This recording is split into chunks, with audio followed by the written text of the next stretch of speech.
In this Helix Minute, we're going to show how to insert and control an external effects pedal to the signal flow in Helix. Before adding an external pedal, make sure your effect blocks are in the traditional order.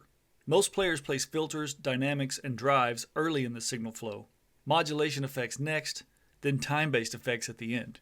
The external pedal type will influence where you will want to insert into the signal flow. For this example, we will use an overdrive pedal, so we'll want this placed early in the signal flow. Navigate to an empty block and press the joystick to open the model list.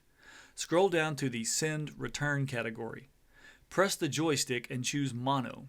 Then scroll to FX Loop 1 and push the joystick. Use the Action button to move the effects loop block to the desired location. See the Editing Effect Blocks link for more information. Connect the external pedal power to the same power source as Helix to avoid ground loops. Connect a quality 1/4 inch cable from Send 1 on the back panel of Helix into the input of the pedal. Connect another 1/4 inch cable from the output of the pedal to Return 1 on Helix. Make sure the pedal is turned on.